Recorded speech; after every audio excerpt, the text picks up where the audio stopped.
Excellent. Well, good morning, everyone, and welcome to our session, Examining the Impact of Course Material Costs on Educational Equity through the Virginia Course Materials Student Survey. I'm Liz Thompson. I'm the Open Education Librarian at James Madison University and chair of the Survey Task Force.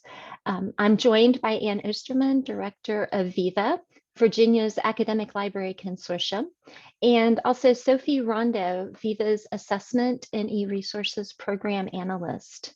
We are so pleased to be with you at the eAffordability Summit. We recognize that in our presentation today, we cover a lot of information, and we are planning to make the slide decks available after the presentation so that you can dig into all the details. Because the survey generated a great deal of data, we are planning a phased analysis. So far we've examined initial descriptive quantitative data, and we're just beginning to explore the qualitative responses. Next slide, please, Sophie. Thank you.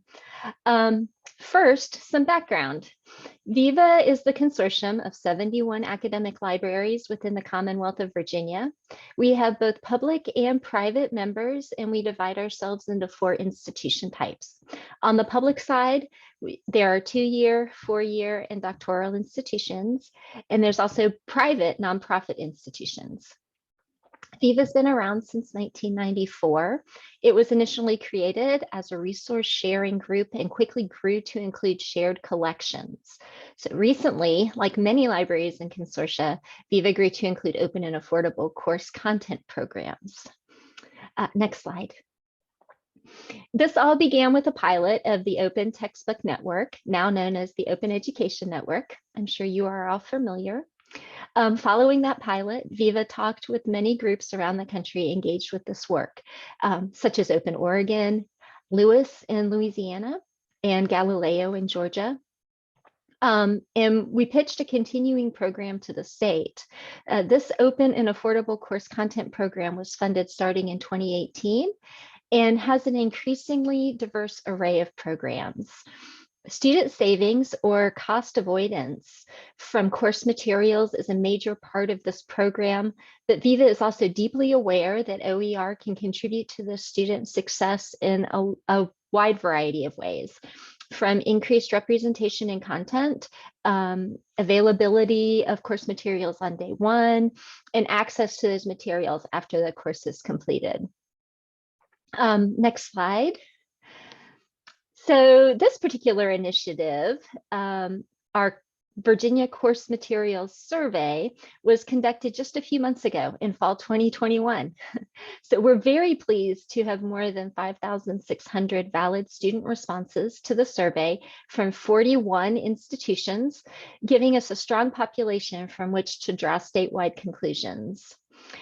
During the rest of our presentation this morning, we go into greater detail about the survey's development and also initial results. But it's worth mentioning here that there are 2 overarching research questions guiding the survey, and those are shown at the bottom of the slide. With regards to the cost and how it contributes to educational equity among Virginia students, we defined educational equity as both a consideration of fairness and opportunity. So fairness being when specific conditions associated with a student's personal situation don't interfere with their academic achievement.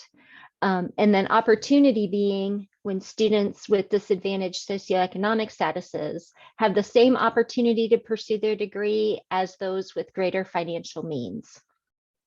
As far as course content materials go, we were also looking at the features that really are most beneficial to learning.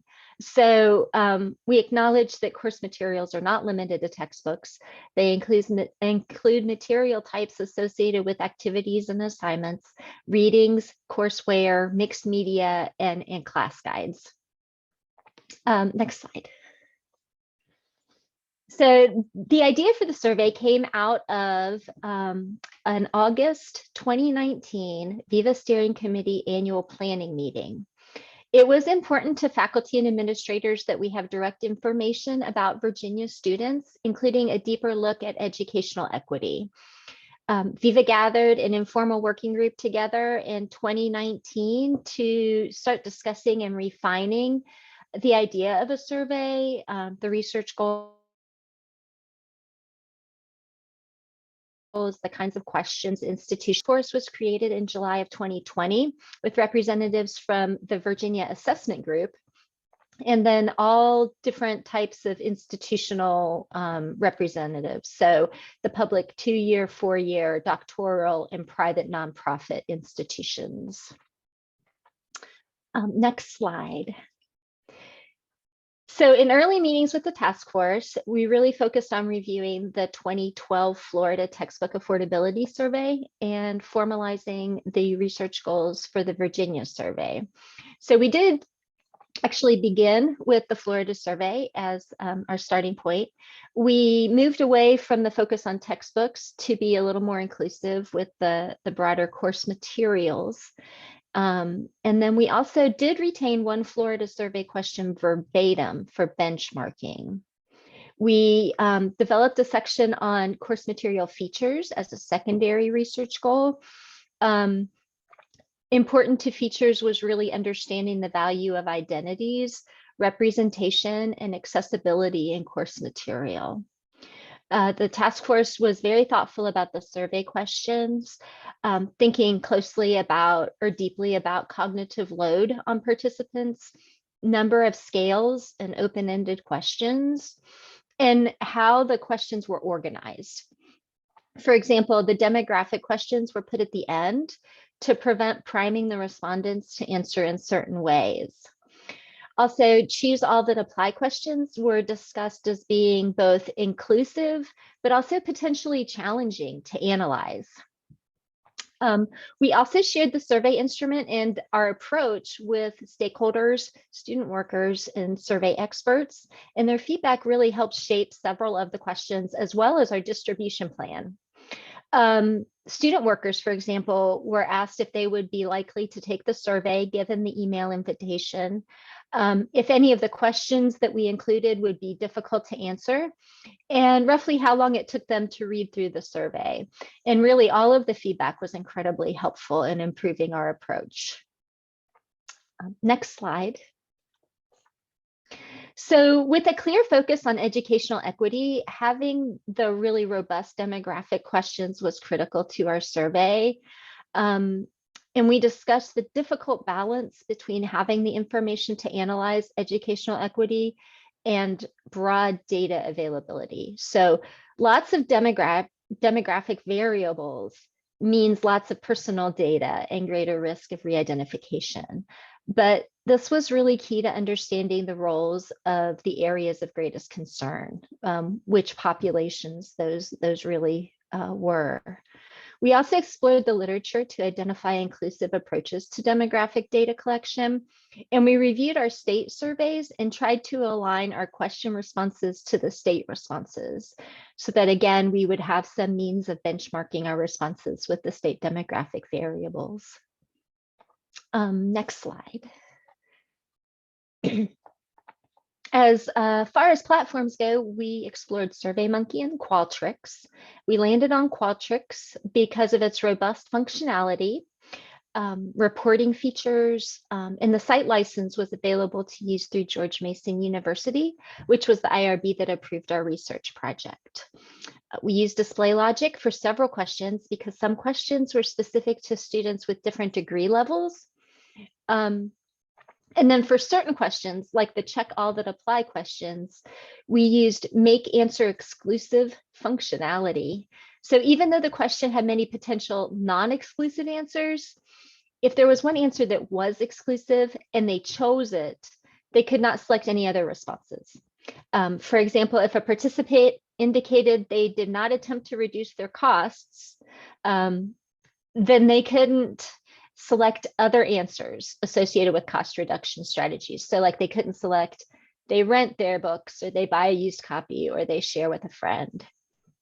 And we applied location codes to the URLs during the survey distribution as embedded data so that participants would not have to select their institution in a long list of schools, as well as to ensure we knew where respondents were coming from.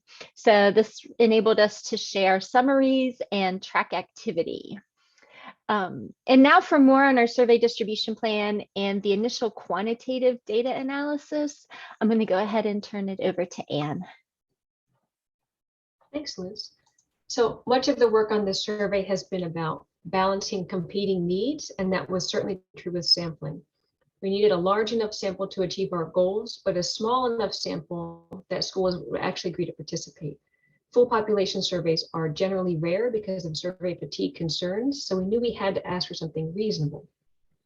Viva has 70 colleges and universities with a total headcount of just over 500,000 people. There are dramatically different school sizes, with the 5 biggest schools representing almost half of the headcount. We hope to have valid results from at least 5,000 to 6,000 students, and we expected, based on consultation with experts in the state, that we might be able to expect around a 10% response rate. Working back from this, we requested a 20% sample or 100 students, whichever was greater. This achieved our target metrics with what I felt was a surprising degree of accuracy. Finding a common approach of sampling was also important. Not all schools could stratify the sample by population, such as undergraduate or graduate, so we only requested a random sample of total students. There were some unique considerations, however. Community colleges, for example, discussed as a group that they should exclude dual enrollment and prison student populations. Next slide, please. As the project developed, we modified the approach in a number of ways. Initially, we had thought that all data would be centrally held, but some institutions seemed reluctant to participate if they would not receive any local data. We then requested an amendment from the IRB that allowed institutions to receive summary data for their students if they had at least 25 respondents. A spring 2021 pilot with one institution brought in 0 results, which was a real wake-up call. So we added $5,000 worth of incentives, specifically 5 $100 Amazon gift cards and 180 $25 Amazon gift cards, hoping that this would help boost responses to the real survey. Finally, not all institutions could limit the sample to students aged 18 and over, which would be a problem for the IRB. So confirmation was added to the consent form that read, if you agree to participate and are 18 years of age or older. Next slide, please.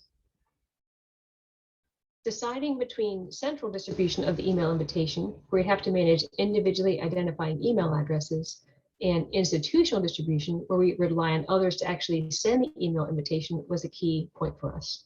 We decided on the institutional distribution to avoid having to receive and store email addresses. The IRB role is significant, both at our home institution and in providing documentation for participating institutions, and all task force members had to have formal IRB training. We really can't say enough good things about the George Mason University IRB, which is fast and helpful. In terms of timeline, requests to institutions started in May 2021, based on the institutional reporting contacts provided by our State Council for Higher Education. It was a good starting point, but in many places, it took a fair amount of time to get to the actual right person. And then throughout the summer and into the fall, we communicated with institutions and carefully tracked corrections to contacts, their willingness to participate in IRB documentation. We often had to ask for help from library directors to get the actual institutional representatives to write us back. And we had to navigate institutional concerns such as survey fatigue and conflict with local surveys. Sometimes even the software for local distribution, such as Adobe's campaign software, was a hurdle. An informational webinar was held in August 2021 for the institutions that had agreed to participate and ones that were considering it, and this was really helpful in building a strong level of participation. In the end, as Liz mentioned, 41 of our 70 institutions participated. Lastly, timing the survey itself was critical. The goal was to have the survey late enough in the fall that students had likely been faced with textbook costs, but not so late that they were deep into the finals. We also had a long period to allow for local flexibility. Next slide, please. So now for the fun stuff. I'll be presenting highlights of the results in 3 areas: the impact on students, educational equity, and course materials. As mentioned previously, these are only the initial findings. We intend to have additional iterations of deeper analysis in the spring and summer. And as all of these slides have charts, I'll try to give a little moment so you can digest the content, but please also know that we will provide these slides for your review at another time. Next slide, please. So we asked a simple but important question. How worried were you about meeting your course material costs this semester? Not only were 16% of all respondents extremely worried about meeting their course material costs, but 78% had some level of worry. This spoke volumes about the stress and anxiety that course materials can cause students. Next slide, please. We also wanted to know how course material costs might affect students' academic careers in the big picture, specifically the selection of their major, minor, and institution. We almost didn't include this question because it seemed that only a few people might have said yes, but we are so glad that we did. This question showed that 16% of students considered the cost of course materials in selecting their major, and 32% of them considered this in selecting their institution. We are still unpacking what this means, especially for institution selection, but quotes from students who took the survey have illuminated the choice of major, showing particular concern with STEM major costs. As Virginia and its institutions want to encourage students into these majors, it's an important finding of the survey for us. As mentioned previously, we kept one question verbatim from the Florida 2012 survey, which was openly licensed. In your academic career, has the cost of required course materials caused you to take fewer courses, not register for a specific course, drop a course, etc.? The Florida survey maintained this question for a number of iterations, most recently in 2018. The results from our survey show the deep impact of course material costs on Virginia students' academic careers in a variety of ways, from progress, such as 38% who've taken fewer courses, to opportunity, 40% have not registered for a specific course, to success. 34% have earned a poor grade and 16% have failed a course. Basically, many students, because of the cost of course materials, have had their options limited and their success damaged. These results also further validated that these are concerns across higher education, as they were closer than we would have expected to the results of the 2018 Florida Student and Textbook and Course Materials Survey. You can see here that the numbers were similar in all 7 categories of results. Next slide, please. The question about the cost of course materials had asked students if they never, seldom, occasionally, or frequently experienced these results. Of most concern would be the students who frequently had these issues, and it was clear that there were small but substantial students here. 4% of all students taking the survey, for example, had earned a poor grade because they could not afford to buy the textbook. A quote from a student respondent here puts the problem very well.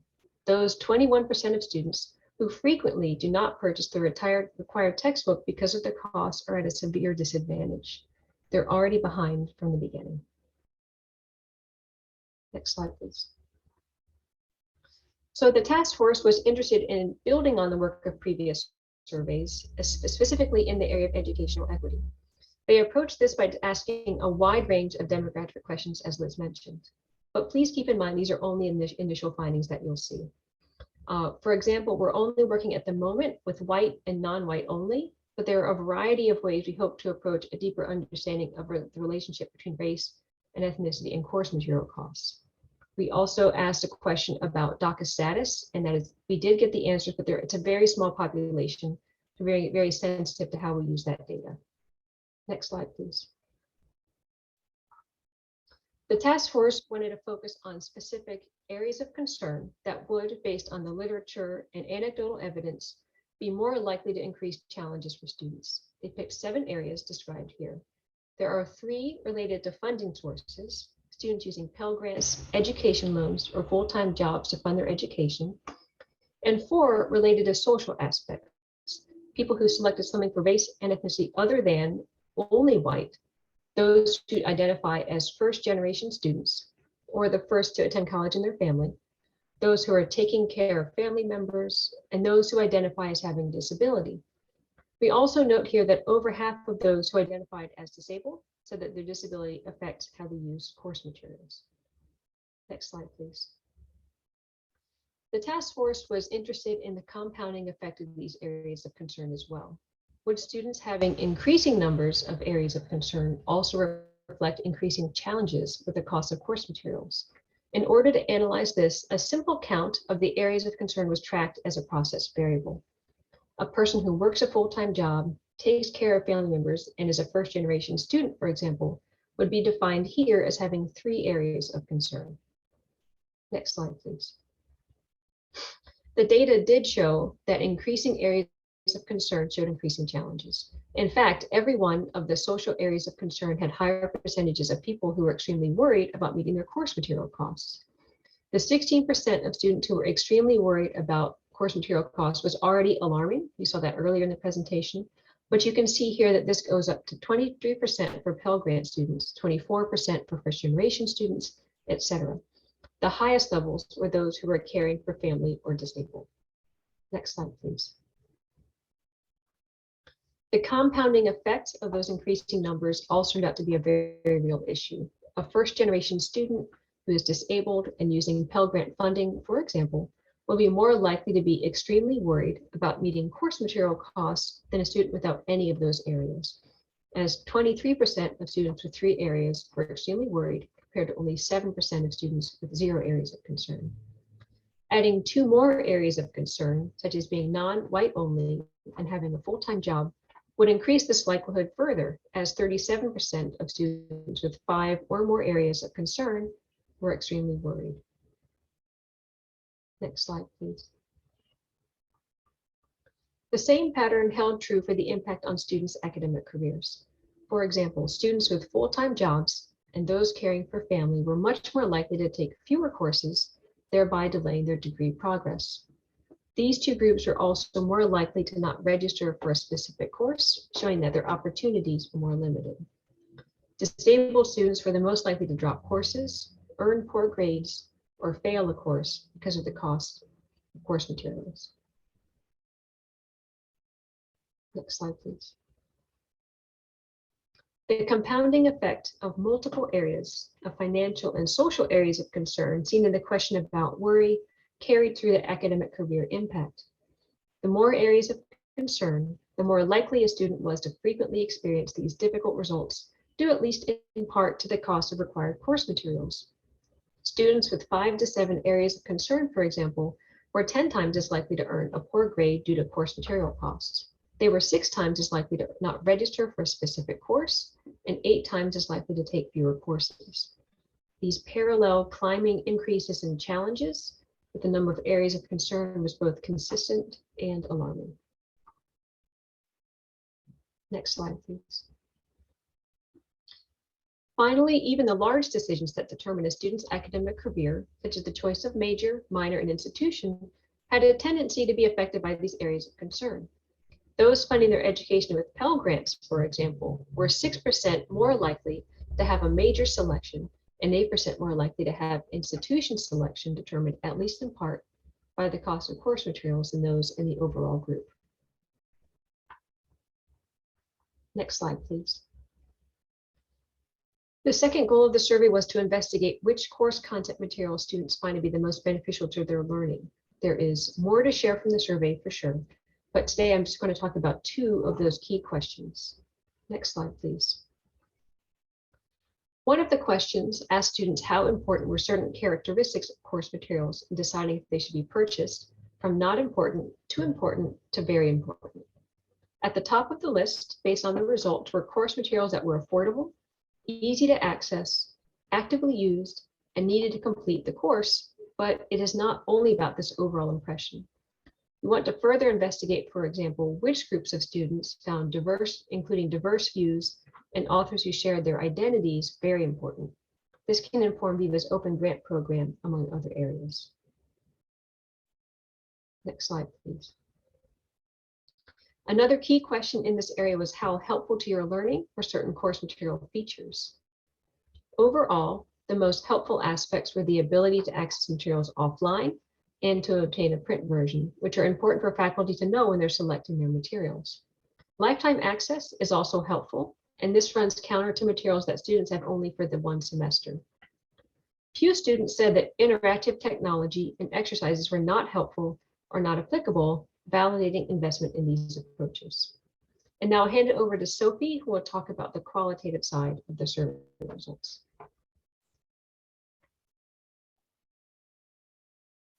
Thank you, Anne. So as Anne mentioned, I'm going to discuss the plan, process, analytic objectives, and some preliminary results associated with the qualitative data. Initially, we were planning to conduct focus groups in advance of the survey to get feedback from students about the survey instrument. However, the task force were very thoughtful in developing the survey questions. So we decided, as Liz mentioned, to share the survey with student workers and others for their feedback.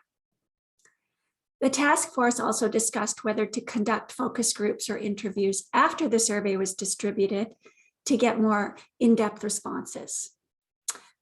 To help us generate a plan, a small working group from the task force assembled to explore qualitative data collection strategies. The group decided to focus on how the survey instrument would most effectively generate qualitative data and to explore interviews or focus groups following the survey if that made sense. The working group focused in on survey questions where open-end responses could really help to generate more depth of response and to give participants the option to share when response choices did not address their experiences. The working group chose to focus on gathering more in-depth responses associated with how the cost of course materials has impacted students' educational progress. Display logic was applied so that participants were invited to share more about how the cost of course materials has influenced their educational progress if they responded once with frequently or 2 times or more with occasionally in the scaled question. In your academic career, has the cost of required course materials caused you to? We received 1,618 open-end responses to this question.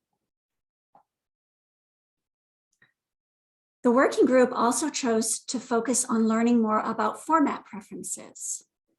One of the survey questions asked students to identify their format preferences from a list that included print, electronic, it depends, and no preference. Participants who responded with format preferences, including it depends, were invited to share more, including any relevance to accommodations. We received 1,903 responses to this open-ended question. And although we haven't formally begun the analysis of these responses, I'd like to share a handful of examples with you. So one respondent said, books in electronic format can be read aloud. I wish that more books utilized text-to-speech or screen reader features. Another student said, especially with COVID, reading books in print is far better and helps reduce headaches from staring at the screen all day for every part of school. And another, print is easier for me to focus on, highlight, etc. with my learning disability. And lastly, I can't lift heavy books due to a disability. As demographics in creating an inclusive survey were really important, we included an open-ended question at the end of the survey that would allow participants to share aspects of their identity that may not have been covered in the survey. We received 1,019 responses. And although we are still analyzing these responses, I'll share some more examples. One student reported, I am from rural poor Appalachia. Depression and anxiety make studying harder, especially when I have to worry about money. Another student reported, I am neurodivergent, autistic, and reading on my laptop online has always been harder for me. I think including some questions about how people with ASD or ADHD interact with texts would be interesting for your study. Another respondent wrote, single parent, full custody, no child support, working full-time, in school part-time. And lastly, I guess I am Muslim and from a relatively low income family. As is frequently done in surveys, we used the other response option in 6 of the survey questions to give participants the opportunity to share more than the list of options we provided. Now, this was another strategy we applied to keep the responses manageable, while also allowing participants the opportunity to share more about their own experiences. We were thoughtful about the size of the text boxes and gave respondents several lines to share other information when that seemed it might be necessary.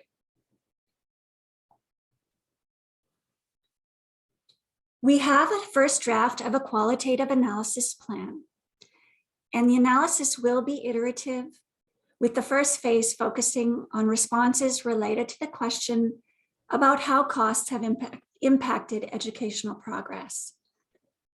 The second iteration will focus on responses related to format preferences and relevance to accommodations. Our analytic objectives for the first phase of the analysis are to deepen our understanding of how educational progress is impacted by the cost of course materials, to learn more about the other concerns students experience as a result of course material costs, to review code frequencies, to reveal anticipated or unanticipated patterns, and to test hypotheses to determine if demographic groups experience educational inequities at different rates. We are applying a thematic analysis approach and are developing a code book that will be used to reliably code the data. We plan to explore code frequencies to refine the whole code book, highlight patterns and relevance of themes, and to explore relationships between themes and populations of concern. We are planning to use Qualtrics Text IQ to apply codes. And I'd like to share some very preliminary results of themes that are emerging with open-ended questions, inviting participants to tell us more about how the cost of course materials has influenced their educational progress. One of the things we are noticing is that many of the responses illustrate that educational progress is really only one aspect of the problem. Preliminary review of the data suggests that students experience basic needs and securities. Their emotional health is vulnerable. Debt accumulation is a serious concern. They feel distrust towards the higher education system. Many have perceptions and experiences of classism and being disadvantaged. They're pirating materials. And lastly, access codes are a real pain point faced by many students. And again, to illustrate, I'd like to share some examples of responses that we received.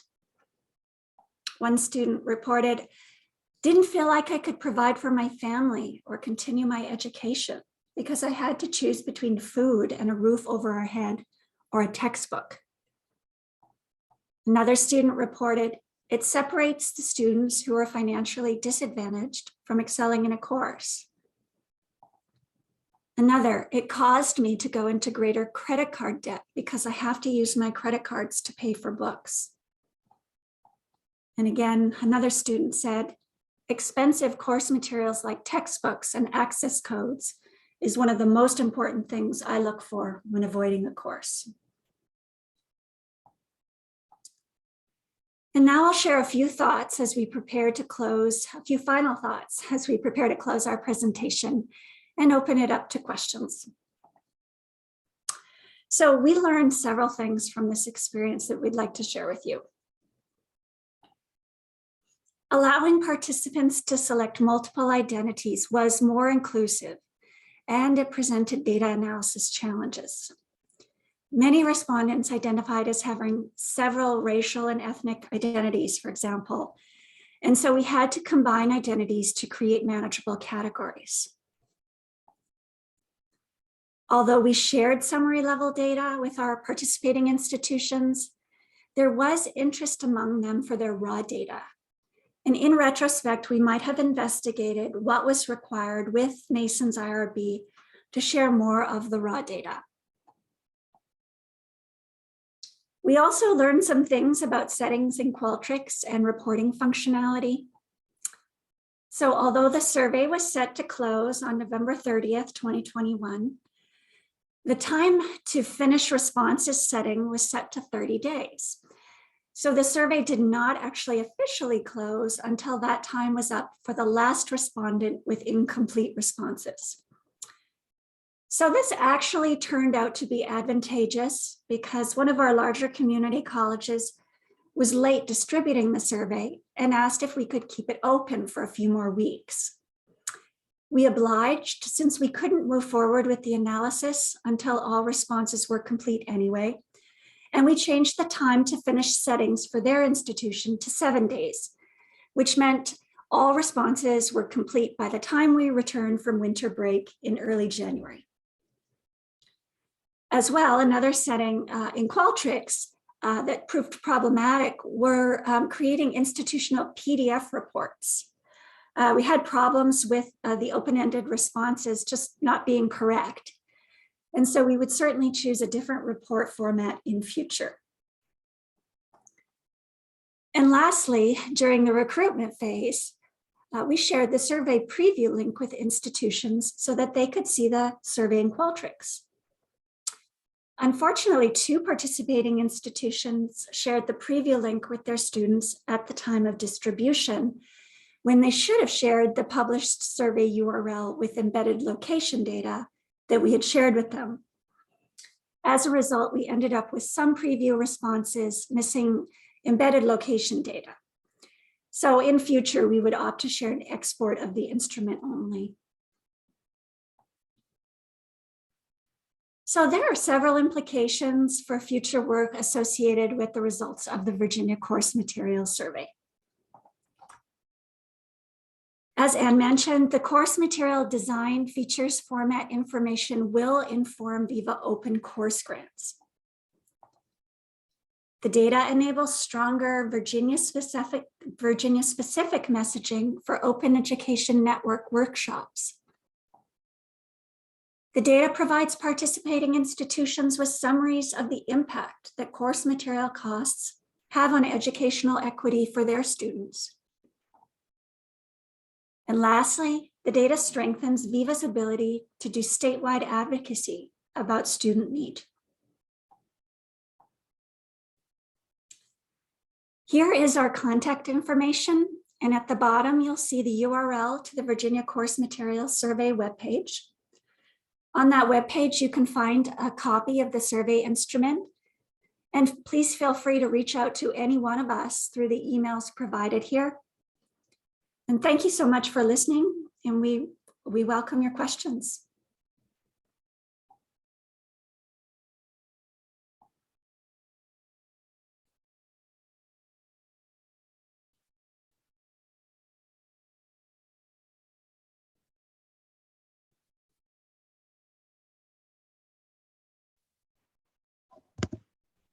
Thank you.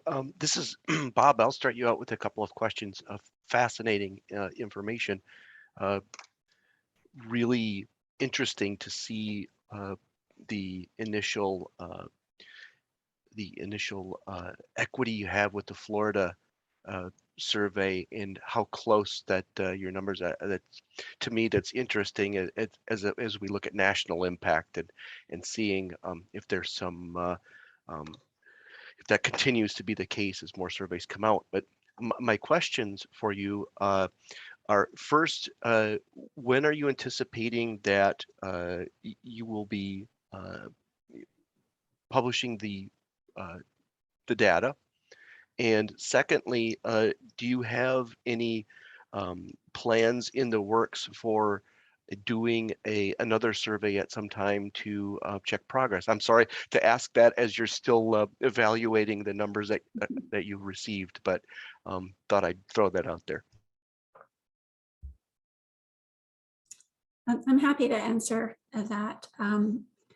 We have on that, through the link that Liz shared in the chat, on that web page on the left-hand side in the left-hand navigation, there's actually a PDF of a presentation that we created that has the initial findings, and people are more than welcome to access that report as a starting place for our analysis, and to see there's quite a number of slides through that PDF, so it really is a really good first start, and available for others to use and reference, as well as the survey instrument, which we did openly license.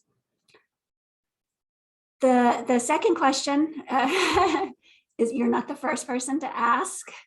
And we haven't discussed yet when or whether even we plan to issue the next survey. We also need to discuss whether we want to deepen the analysis through focus groups or interviews, and as we go deeper into the qualitative data that we gathered and sort of look at the survey results more holistically, I think we'll have a better sense whether a deeper qualitative dive will be useful. But we'll certainly keep the larger community updated if we do decide to move forward with a second survey. And if my colleagues have anything they'd like to add, please go ahead. I would just add that we do intend to have a more formal final report this spring that will have this information plus additional analysis and at least a few more areas, as well as a literature review. So that should be coming this spring.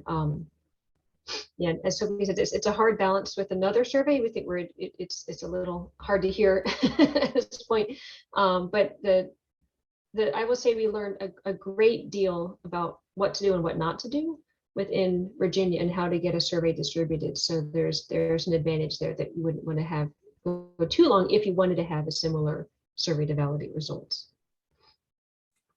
I'll just add one more thing to that. I think some of the institutions that are participating were feeling maybe a little bit of remorse because of the success of the survey. And so I know one institution reach out with their interest for a second survey because they really want to be in on a second one. So it's become competitive in a way as well.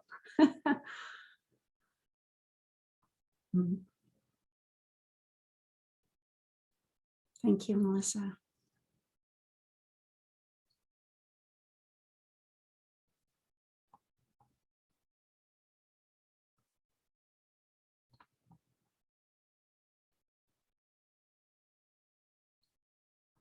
I'll also mention that as we go further with the analysis, we do plan to present at other relevant conferences to share sort of more of what we discover along the way. So if you attend any of those, or you may see some developments in our findings at future conferences as well.